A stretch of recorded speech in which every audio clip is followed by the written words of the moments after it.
mismo sa pwesto. Sasabayan namin ang break time mo. Sasabayan namin ng mga balita at komentaryo. Mga panayam ng mga taong viral ngayon. DZRH Break Time.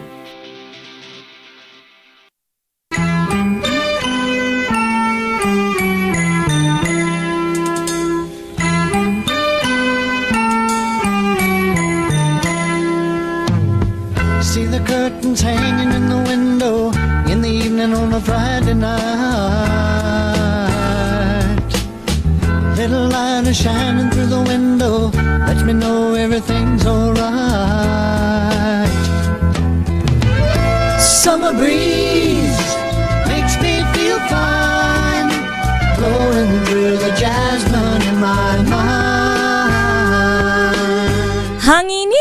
Mapanakit. Sabi hindi na daw nakaka-pretty yung init. Nakapudpudo. Nakaka-prito na daw. Kuna ni Sir Els Bartolome. Anya ko nanay. Kuna nakapudpudot apo. Dito'y Tarlac. At belated happy birthday daw kay Congressman Christian Yap. Oy, happy birthday po. Apo Els, magandang hapon sa inyo. Inaantay ko nga yung first shower of May. Di ba may mga ganyan daw yan? First shower of May para ma-preskohan naman. Ang tawag yan Agua de Mayo. Ayun, Agua de Mayo. Correct. Baka nagtataka kayo, nihiram namin yung sound bites nila kay. Kasi feel namin ng presensya nila kay kapag tumutugtog yan Magandang hapon, Luzon, Visayas, Mindanao. Kasama nyo pa rin sa isang edisyon ng Break Time. Ako po si Thea Petro Corpus. Ito po si Ray Sibans. Ang alam po nila kay Mayor Deo Macalma para po sa DZRH. Una sa Pilipinas. Una sa Pilipino. Thank God it's Friday. May natry pa ba sa sweldo? Awanan! Lumipad. Parang lobo, lumipad na. Ibinaya din. Kaya kailangan na work para maisalba pa tayo sa mga susunod na araw. May good news naman. Ito na nga, dahil narito na ang headlines ng ating mga nagbabagang balita. Good news nga dahil ang petrolyo may aasahang tapyas presyo sa susunod na linggo. Magkano Ayon yan naman sa kaya? Department of Energy. Sana mas malaki kaysa sa naging price increase, di ba? Yes. Bentahan ho ng benteng bigas. Ititigil daw ho muna ng DA hanggang sa Mayo at 13. Ayun. Kampo ni dating Pangulong Duterte kinwestiyon ang jurisdiksyon ng ICC sa kaso ng dating Pangulo. At Malacanang, dead malang sa defense challenge sa jurisdiksyon ng ICC. 10,000 trolls na nagpapakalat ng fake news tungkol sa West Philippine Sea, bantay sarado ng Philippine Coast Guard. Ito masaklap, Miss Thea, no? Paulit-ulit. Yung daw operator ng Solid North na pinatawan ng 30 araw na suspensyon. Dahil sa nangyaring trahedya sa Esitex, Toll Plaza. Kanina, mayroon din karambola sa may SLEX. Correct. Malalaman natin na update mula kay Noche Kakas. Correct. Nakakasunod, nakakalungkot sunod-sunod. Oo, grabe. Eto nga't moto vlogger na sangkot sa road rage sa Zambales, pinagpapaliwanag ng LTO. 2 casino junket operators targetoy pasara matapos masangkot sa kidnap slay ng isang steel magnate. Airline company lagot sa DOTR. Bakit? Pinagpapaliwanag sa punit passport incident. Diyos me. Bakit kasi ganun ba talaga kadaling mapunit ang isang pasaporte? Hindi nga, dapat kapag punit yan, intentionally pinupunit. Imposible namang napunit lang. Imposible namang napunit lang. Well, hindi naman natin sinasabi na talagang sinasadya, pero malay mo, naipit lang sa kung saan. Sa bag, di ba? Minsan, biglang nahila. ang dami mong kuyagot sa bag. Kapag hila mo ng Correct. Kaya ako lagi nasa secret pocket ko ang pasaporte ko. 25 lugar daw po sa buong bansa inasang tatamaan po ngayong araw na ito ng danger level ng heat index. Naku po, ngayong Friday. Nasa top 5 na naman ba tayo? Ang Pasay? Naku, mukha nga. Ang init. RH Break Time.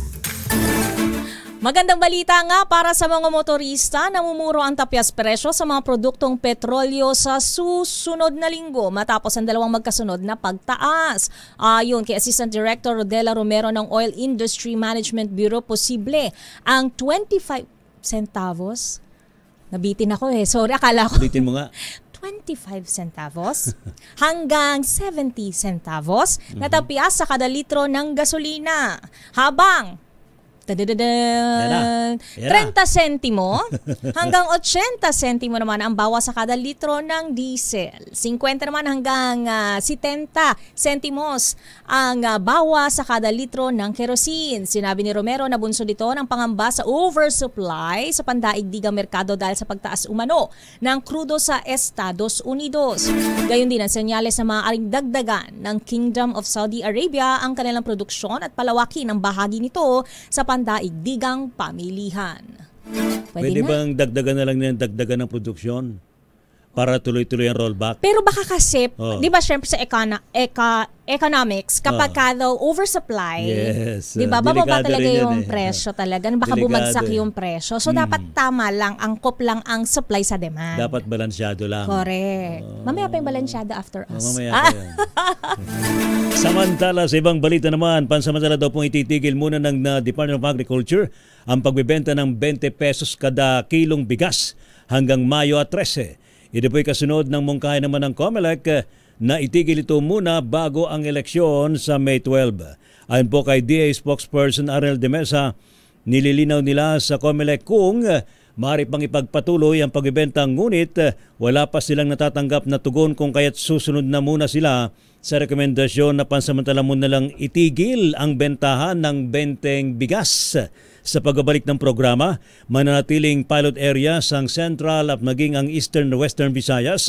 Kasama na po dyan ang Negros Island Region, habang isasama na rin daw po ang Kadiwa Center sa Metro Manila, Camarines Sur, Bulacan at maging sa Santo, Makati. Ha? Kasama ba Makati? Kasama ba? Di ba kasama sa Metro Manila? Talaga kasama ang Metro Manila? Oo. Isasabay daw. Pila na tayo dyan! Samantala, nagpasalamat naman ng Commission on Elections sa Department of Agriculture sa desisyon nitong ihinto muna ang pagbebenta ng 20 pesos kada kilong bigas bilang paggalang sa ipinatutupad na ayuda ban ngayong panahon ng halalan. Ayon kay COMELEC Chairman George Garcia, malaking bagay ang pag-antala ng programa mula Mayo 2 hanggang Mayo 12 para maiwasang maugnay ito sa pangangampanya. Dagdag pa ng COMELEC Chair, maganda ang layunin ng programa pero mas mainam na ipagpatuloy ito pagkatapos ng eleksyon.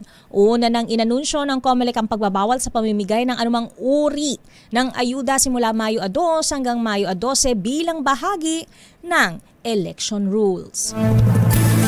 Sa ibang balita naman, pinababasura po ng kampo ni dating Pangulong Rodrigo Roa Duterte ang kasong crimes against humanity laban sa kanya. Sa isinumitin nilang defense challenge, kino-question nila ang restriksyon sa Pilipinas ng International Criminal Court o ICC. Ayon po kina Attorney Nicolas Kaufman at Dr. Dov Jacob, dahil ito sa pagkalas daw po ng Pilipinas sa Rome Statute noong pang March 17, 2019. Wala na anyang legal na basihan ang ginagawang investigasyon ng pre-trial chamber ng ICC dahil naman sa lumampas na ito sa petsa ng withdrawal. Unay ginit ng ICC na mayroon pa rin silang restriksyon sa mga krimeng nagawa nung panahong miyembro pa ang Pilipinas ng Rome Statute. Kaugnay nga ng balitang yan, ipinauubaya ng Malacanang sa International Criminal Court ang desisyon kaugnay ng depensang inihain ng kampo ni dating Pangulong Rodrigo Duterte laban sa isinasagawang investigasyon. Ayon kay Palace Press Officer Undersecretary Claire Castro, bahagi ng due process ang pagkwestiyon sa jurisdiksyon ng ICC at karapatan nito ng dating Pangulo sa ilalim ng umiiral na sistema ng hustisya. Narito si Castro. Let them be. At kung ano ang magiging tugon po dito ng ICC, nasa kamay na po yan ng ICC. With regard to the letter, wala po ako sa ngayon, kung meron man, patungkol sa letter na yan. Ang letter po ba ay sinasabing hindi makikialam ang Marcos administration sa gagawin ng ICC? Kahit siguro po walang letter, hindi naman po talaga tayo makikialam kung ano po ang magiging mandato ng ICC. Una rito ay naghain ng defense challenge with respect to jurisdiction sa ICC ang mga abogado ni Duterte na pinangungunahan ni Attorney Nicholas Kaufman at Professor Dr. Dov Jacobs. Layunin ng dokumento na hilingin ang agarang pagpapalaya sa dating Pangulo. Sa iba pang balita, hindi raw po makikialam si Pangulong Ferdinand Marcos Jr. sa pagsuspindi kay Cebu Governor Gwendolyn Garcia sa paniniwalang mananaig ang rule of law. Ito pa anunsyo naman ni Palace Press Officer at PCO Undersecretary Claire Castro matapos na suspindihin ng Ombudsman ng 6 na buwan si Governor Gwen Garcia para bigyan daan ng investigasyon sa permit na binigay nito sa isang construction company na wala daw pong environmental clearance. Tumanggi namang bumaba sa pwesto si Garcia at nilinaw na hindi man niya nilalabag ang kautusan ng Ombudsman. Iginit po ni Undersecretary Castro na niniwala naman ang Pangulo sa pagsunod sa due process at nanindigan ito na hindi dapat abusuhin ng sinuman ang kanilang kapangyarihan. Okay, maliwanag din po ang sinabi natin Pangulo. Dapat pong paigtingin ang rule of law. Patibayin ang due process. Wala dapat umaabuso sa anumang kapangyarihan, maging sino ka man. So susunod po tayo kung anong sinasabi ng batas at kung ano po ang procedure na dapat gawin.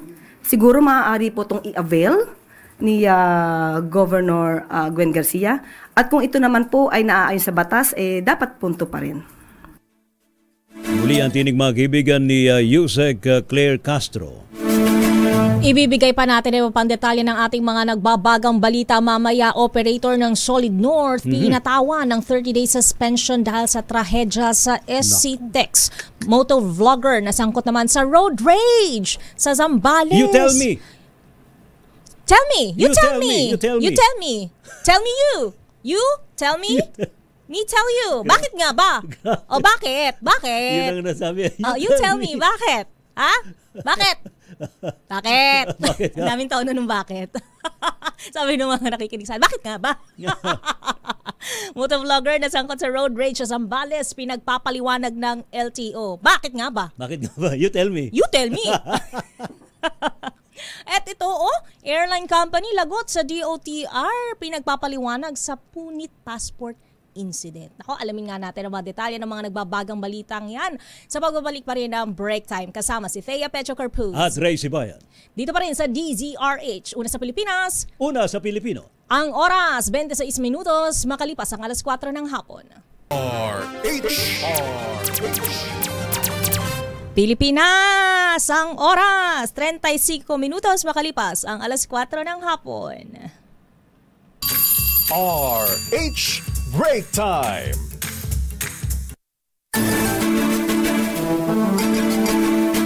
At pinatawan nga ng 30-day preventive suspension ng Land Transportation Franchising and Regulatory Board o LTFRB ang 15 units ng Solid North Transit. Ito ay matapos na masangkot sa malagim na aksidente sa SCTEX kahapon ng isang unit nito na Pangasinan Solid North Transit na ikinasawi ng 10 katao at ikinasugat ng marami. Inatasan ng LTFRB ang bus operator na mag-comply sa 30 araw na suspensyon at pinapasailalim sa road safety seminar ang lahat ng mga driver at magsagawa ng compulsory drug testing sa lahat ng mga tsuper at konduktor ng mga suspendidong unit. Isa sa ilalim din ng LTO sa roadworthiness inspection ang lahat ng suspended buses at kailangang magsumite ng video documentation ng roadworthiness inspection, road safety seminar at drug testing at dapat na magbigay ng katibayan ng insurance payouts para matiyak na lahat ng mga biktima ay nakatanggap ng akmang kabayaran. And speaking of kabayaran, Ms. Thea, inaasikaso na raw po ng LTFRB ang pagbibigay ng 400,000 pesos na tulong pinansyal para po sa bawat pamilyang namatay sa malagim na trahedya dyan po sa may ECTEX kahapon.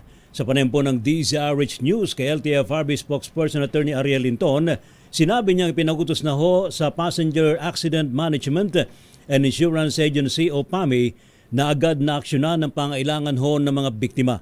Samantala, Makatanggap din po ng tulong pinansyal ng mga pasaherong sugatan, ngunit ito'y nakadepende kung gaano katindi ang kanilang tinamong sugat sa katawan. At kaugnay nga ng balitang yan, alamin natin ang update sa karambola ng mga sasakyan sa SCTEX na nangyari kahapon. Nasa linya natin ang spokesperson ng Land Transportation Franchising and Regulatory Board o LTFRB na si Attorney Ariel Inton. Magandang hapon, Thea Pecho Corpuz at Racy Bayan, sir, ng DZRH. Attorney, magandang hapon po. Magandang hapon po, Sir Ray, Ma'am Thea. Magandang hapon sa ating mga taga-subaybay. Pero una-una hong tanong ko, Attorney, ba't meron pa raw hong bumibiyahing Solid North ngayon patungo dyan sa norte? Okay. Kung mapapansin po natin yung order po ng board, LTFRB board, ang preventively suspended po ay 15 units na ang biyahe ay Lingayen, Cubao, and via EDSA. So, itong 15 to, ito po yung sinuspend preventively na LTFRB. So, isang ruta lang mo, Attorney? Isang ruta lang? Opo, isang ruta po. No? At it is preventively suspended for 30 days. Ngayon, pagka tinanong po, bakit isang ruta lang? Ito po yan, no? Opo. Ang pag-suspend preventively sa mga bus o anumang public transport ay depende po siyempre sa assessment ng LTFRB board. So, yun ang nilabas po ng board ay yun lang pong 15. Kaya yun po ang preventively suspended. Yung Lingayen to Cubao. Yes, sir. Attorney Inton, matanong ko lang po, ilan po ang units at saan-saan bumabiyahe ang Solid North bus line? Ilang ruta ho ba yan lahat? 15 po. Itong 15 under case number 753266. So 15 din po ang binabiyahihan na lugar ang ruta ng Solid North? 15 po yung units. Doon po sa Lingayen, Pangasinan to Cubao. Yes, but in total, sir, how many more units does the Solid North bus line have? Meron pa po silang iba sa ibang rota. So, and they have several routes, sir? Opo. Ayun. So iba pang okay lang ho yun na bumiyahe sila sa ibang mga ruta dahil hindi naman sila yung affected nitong nangyaring aksidente, Attorney. Opo. Well, the term would not be okay, but ganun po talaga ang pag-preventive suspension. Depende po kasi sa board yan. The board would suspend it ng i-ground nila yung whole fleet lahat. Yun ang gagawin. But in this case, what they suspended is the 15 units doon sa biyahe. Doon sa iba pang biyahe. Hindi kaya maaring, Attorney, maputol lang po kita, hindi kaya maaring mangyari na yung dapat cover ng suspension i-divert ng ruta? Hindi pwede yun? Hindi po pwede. Bawal yun, bawal. Opo, magiging kolorum sila. No? Pag wala silang special permit, magiging kolorum. Now, ang ano po doon, reason doon would be kapag linahat mo, sinama mo yung ibang rota, especially so na this is a weekend, baka po ma-paralyze yung biyahe sa iba at magkakaroon po ng shortage. Of public transport dun sa ibang mga pasahero sa ibang rota. So you would see, sir, na binabalance rin ng LTFRB yung sitwasyon sa pagkaganito. Kumusta na ho ngayon, Attorney? Ito pong tulong na binibigay po natin sa mga nabiktima po ng trahedya niya sa may SCTEX. Ako, mabuti na lang po na itanong niya kasi mukhang nagkakaroon po ng misconception po doon.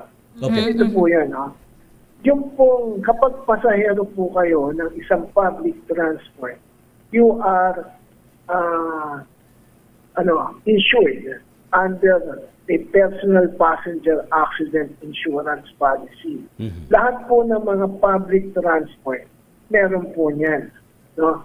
Nagbabayad ng premium ang operator para dyan. Para kung sakali magkaroon ng road crash o aksidente at meron nga nangyaring ganyan, hindi na po sa bulsa nila yon manggagaling, papayaran po ng PAMI antimano yung coverage na ang amount po niyan in case of death sa isang pasahero, 400,000.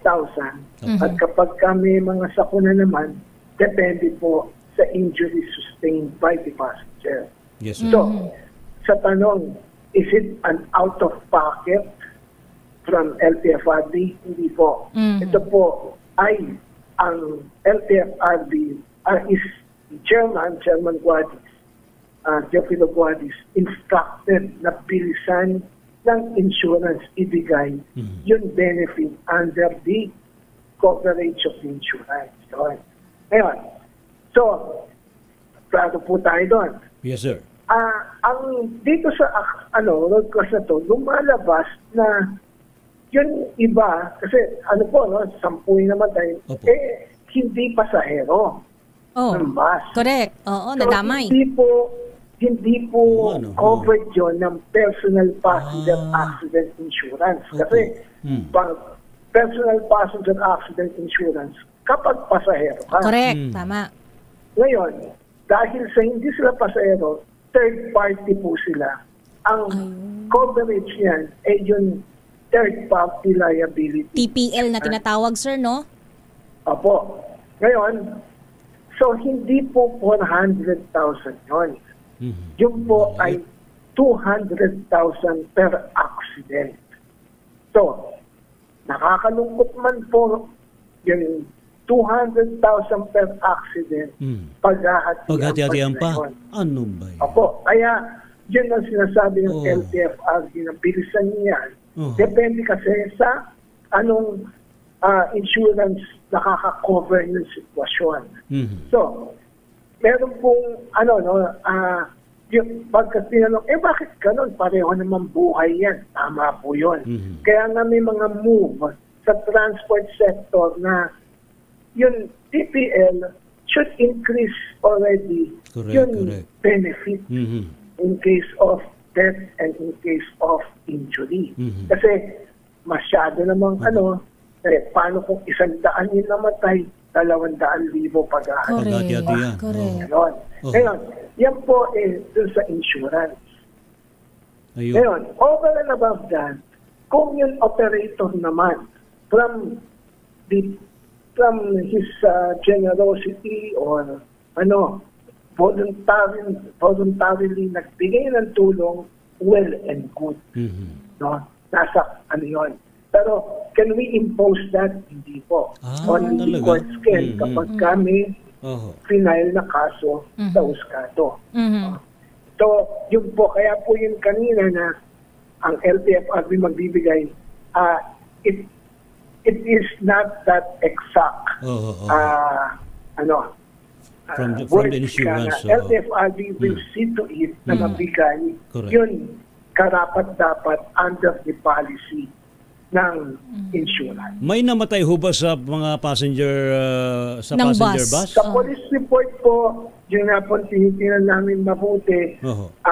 Pero when we verified with the insurance, yung pong insurance company, PAMI, ang bilang nila 10 ay hindi pasahero, yung po yung mga paghahati-hati pa yan, sir, sa 200? 35.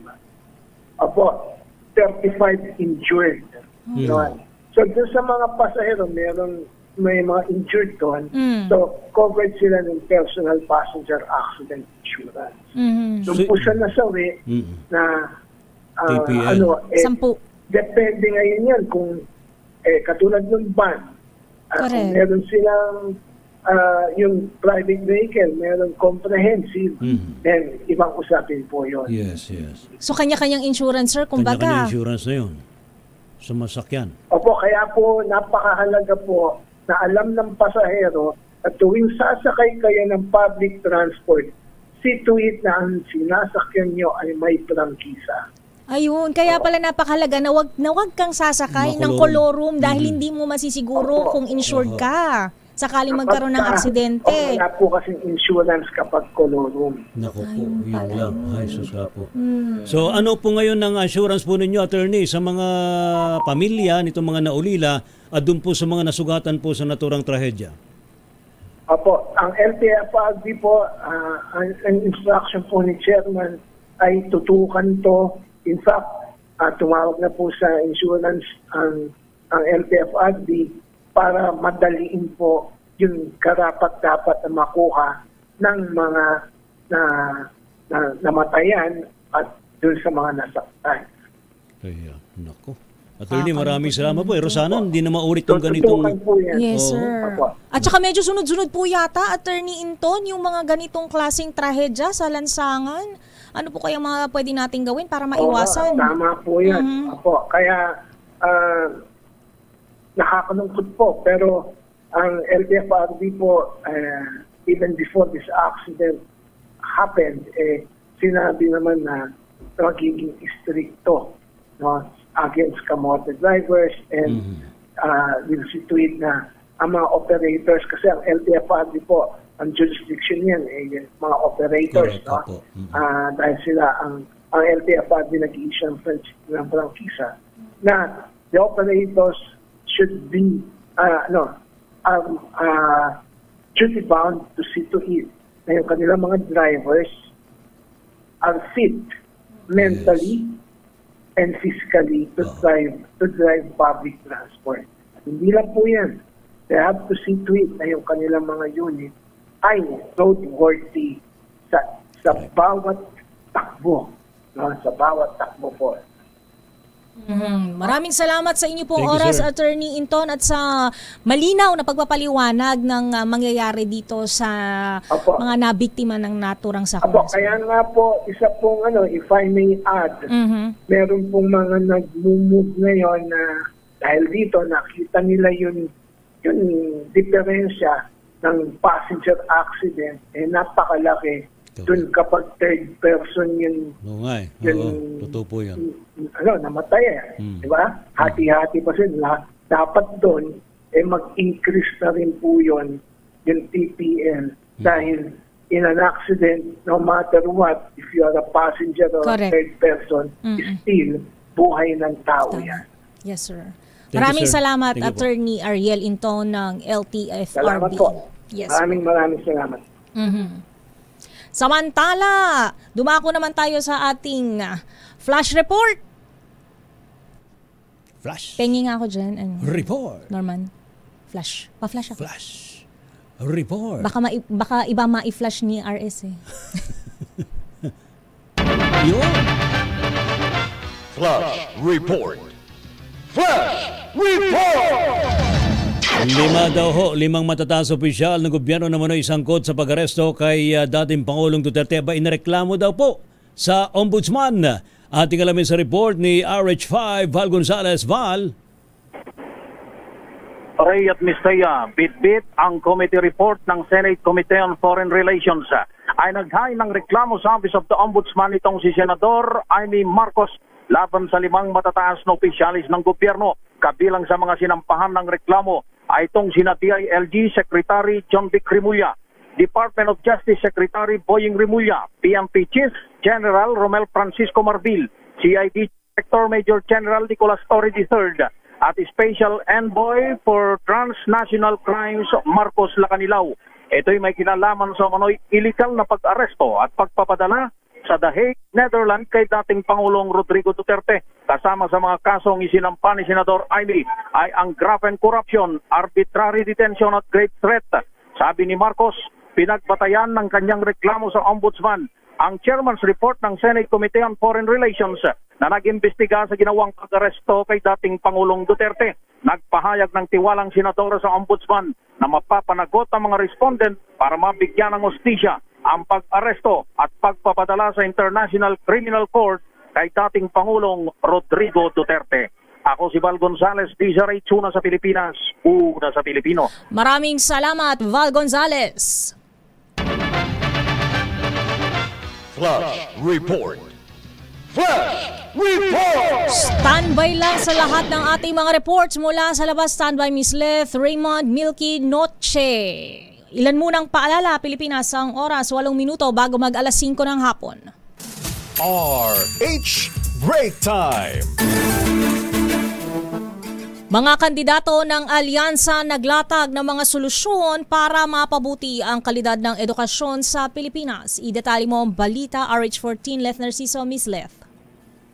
Nagpahayag ng pagkaalarma ang mga kandidato ng administrasyon sa lumabas na impormasyon sa pagdinig ng Senado na halos 19 na milyong estudyante na nagtapos ng junior at senior high school ang hindi nakakaintindi ng simpleng kwento. Kaya naman sa press conference ng Alyansa para sa Bagong Pilipinas, dito sa lalawigan ng Quezon, tinukoy ng mga ito ang mga dapat tutukan para mapabuti ang kalidad ng edukasyon sa bansa. Ayon kay Senatorial Candidate Benhur Avalos, kailangang tugunan ang problema sa stunting o pagkabansot na nagsisimula sa pagbubuntis pa lang ng mga nanay. Dapat anyang maalagaan ang mga buntis dahil nakaaapekto ang brain development ng mga bata sa kung paano nila i-absorb ang kanilang matututunan.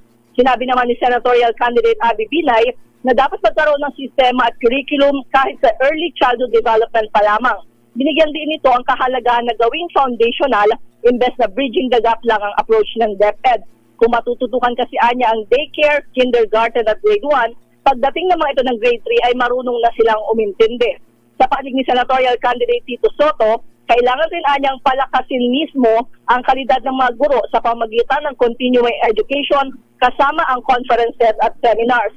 Punto naman ni Senatorial Candidate Erwin Tulfo, hirap makaintindi ang mga estudyante ng English instruction dahil halos lahat ng subject ay Filipino ang paraan ng pagtuturo. Ito si Leth Narciso para sa DZRH, una sa Pilipinas, una sa Pilipino.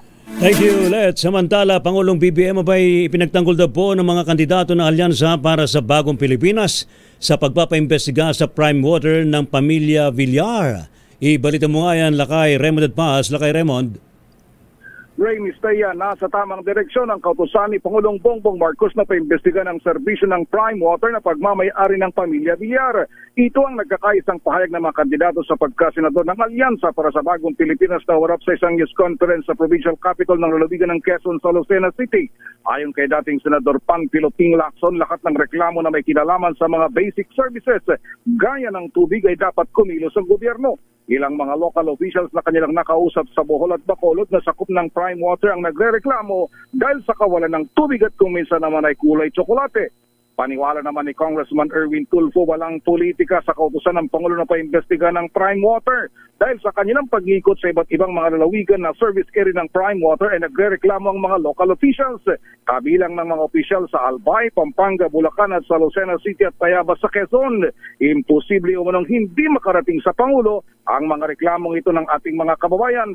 Narapat lamang na kumilos ang Pangulo dahil baka maakusahan naman sila na pinoprotekta ng pamilya Villar dahil kasama nila sa alyansa si Congresswoman Camille Villar. Nilinaw ng mga itong bahagi pa rin ng alyansa si Congresswoman Camille dahil hindi siyang iniimbestigahan kundi ang kumpanyang pagmamay-ari ng kanilang pamilya na Prime Water.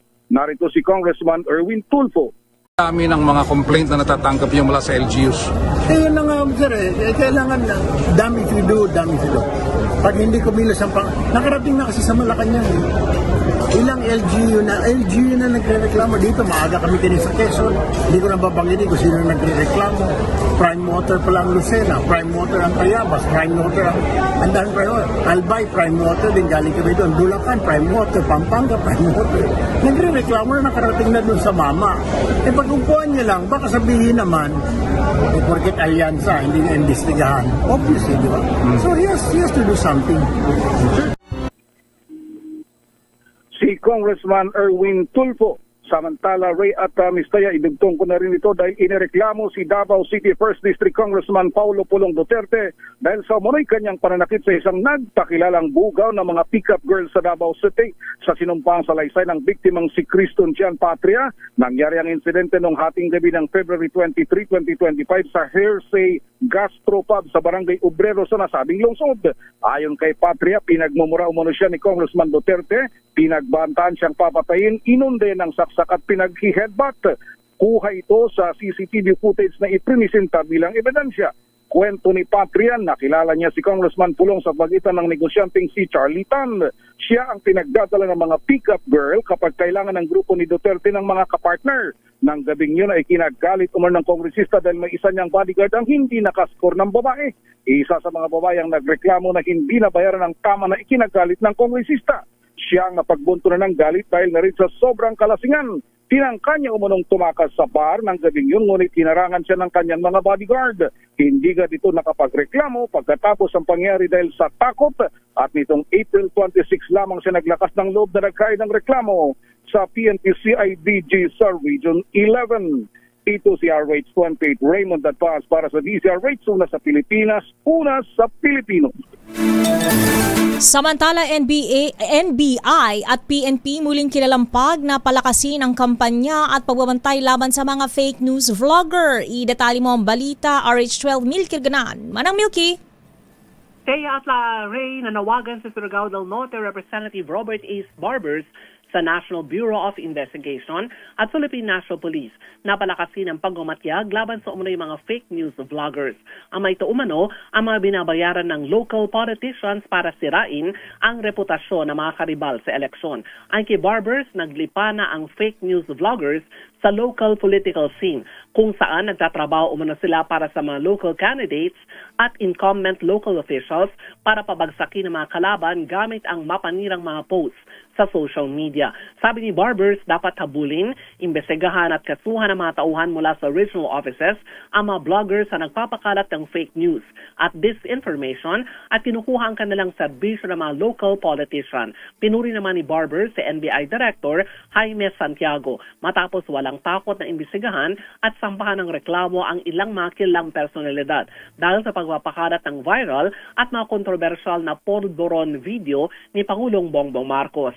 Hinimok din ni Barbers ang PNP na magpakalat ng mga regional anti-cybercrime units para imbestigahan ang local fake news vloggers na bigla na lamang nagsusulputan sa local politics. Paliwanag ni Barbers, bagamat nirerespeto niya ang kalayaan sa pamamahayag, walang lisensya ang sinuman at lalo na ang mga abusadong vloggers na makapanira ng sinuman. Ako si Milky Ganan nagulat para sa DCRH, una sa Pilipinas, una sa Pilipino. Thank you, Milky. Samantala, nabahala daw po si electionist Senator Pia Cayetano sa report na dumabi daw po ang mga estudyante na hirap umunawa sa kanilang pinag-aralan.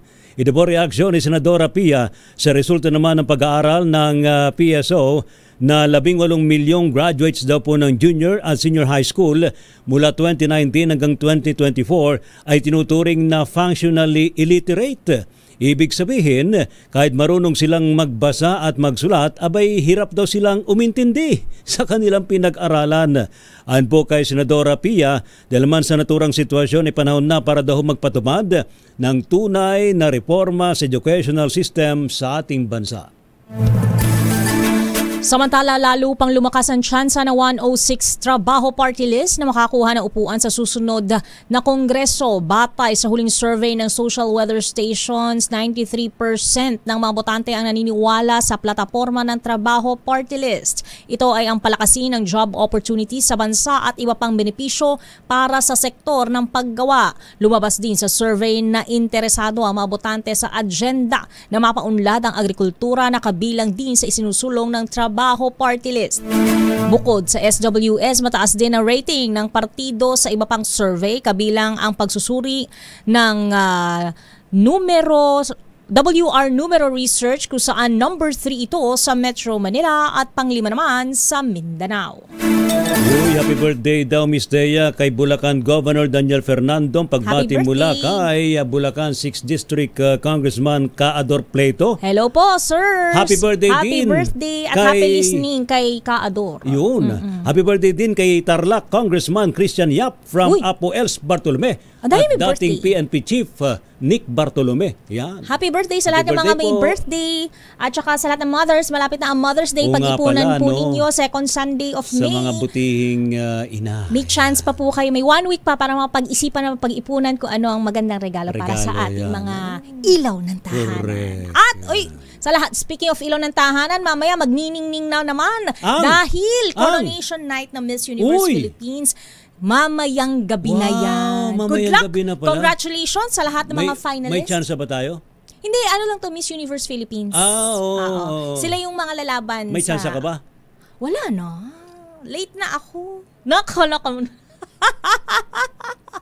Kaya good luck po sa lahat ng mga kalahok dyan sa Miss Universe Philippines. Susunod na po ang balansyadong pagbabalita hatid sa atin ni Ka Henry Uri at Miss Kay Karen Oyong. By the way, thank you so much Clarence MD dyan sa Makati branch nila. Meron din Santa Rosa branch. Thank you so much Doc Clarence Mempi. Nakasama niyo po sa isang edisyon na naman ng Break Time.